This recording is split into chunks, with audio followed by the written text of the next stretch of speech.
Welcome back to Newsmax Now. Remember those Russian bombers that flew oh so close to the U.S. on Independence Day? Well, we're learning that they also left a message over the radio, and that message reads, quote, "Good morning, American pilots. We are here to greet you on your 4th of July Independence Day." It was delivered by two Russian bombers who were flying just 40 miles off the California coast this month.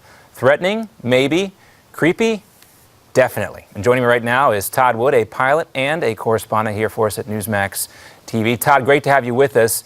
What do you know about this provocative communication, and what does it say about the boldness of Vladimir Putin and the Russian military? Well, Putin can send a message that Russia is a nuclear power. Their military, although improved, their conventional military is not really capable of engaging the U.S. globally. However, they are capable of engaging the United States in a nuclear fashion, and that's really their ace in the hole, if you will, and what creates their power as a nation militarily. Well, that's all it would take, right, is one nuclear bomb. Now, Congressman Adam Kinzinger recently told CNN, quote, "If you have any doubt whether the Cold War is back on, these are the kinds of maneuvers that show us, yes, in fact, it is back on." Do you think Congressman Kinzinger is right? Are we in a new Cold War? I think it's not to the level of the Cold War previously. It's getting close. I mean, what worries me is that you have all these flashpoints in Europe. You've got the price of oil collapsing, which is really Russia's bread and butter for one, their military modernization, in addition to really social spending, medical, healthcare, everything, and that's collapsing. And they're not reducing their military spending; they're reducing their social spending. So the Russian government may feel under some pressure to really take the population's eye off the pain they're suffering economically by starting some other type of conflict. And this type of bellicose action is definitely right up that alley as far as threatening other countries. Yeah, we've certainly seen that in Ukraine. In fact, the United States and Ukrainian military forces have launched these joint military drills near the Polish border. We've also seen this in Scandinavia as well. This has been going on for a while, though, Todd. And it seems like this is a continuing escalation. One side holds military drills, the next side holds even bigger military drills, so forth and so on. Who is going to blink first? Well, we don't have a choice.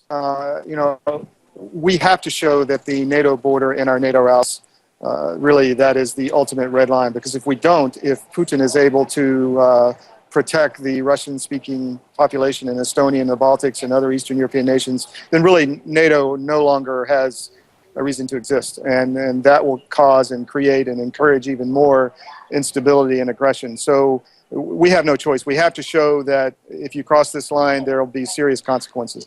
Yeah, you mentioned Estonia. President Obama visited that country last year. Let's say Russian President Vladimir Putin does something like he did in Ukraine, in Estonia.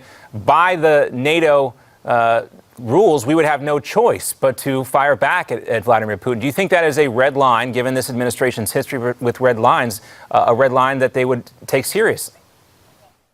Well, if I was living in Estonia, I'd be very concerned. If Putin could invade, he could start a rebellion, he could use special forces like he did in Crimea and try to stir up trouble.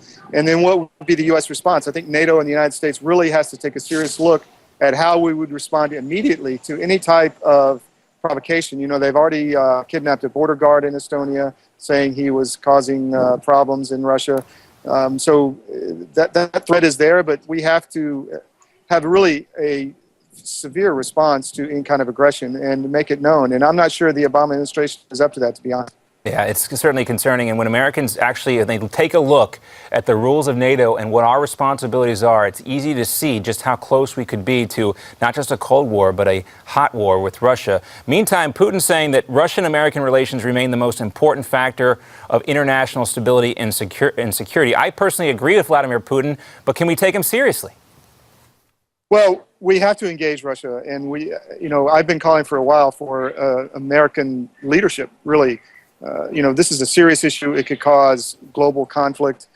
We really have to step up and find a way to peacefully coexist with Russia. Putin's going to be there for a long time, and this isn't going to change. It's not going away. And in my opinion, we have to show where our lines are, and we have to continue to talk to them and find a way to engage them and not create any kind of incidents or military accidents or whatever that can cause conflict. Yeah, maybe some of that diplomacy should have been directed towards Russia that we've heard so much about. Todd, we're going to let you go. We're having a little trouble with your mic, but good to see you again. Of course, you can always check out Todd's latest column right now. It's available on the Washington Times, and Todd is talking about the cost of Texas intermediate crude oil and how that could cause some serious concerns in Europe. Todd Wood, thanks for being with us. Thank you. Take care. All right. Well, now we're going to take a look at our Rehash segment, where we take a look at what's trending online right now, and you guessed it. It's Donald Trump, of course. Our first tweet coming from John McCain. It says, turns out Trump was a POW too. It had a picture there. You can go on Twitter and find it for yourself, but it was a picture of Donald Trump from his days at Wharton, meaning prisoner of Wharton, the Ivy League school. Also, talk radio host Laura Ingraham tweeted at Bill Kristol, quote, if the establishment would move on Planned Parenthood and sanctuary cities, Trump would not be relevant. I share your frustration. More to come here on Newsmax Now. We'll have more on Donald Trump. And we'll talk about Chuck Schumer. Where's he been lately? Expect to hear from him on this Iranian deal. All that during a roundtable after this.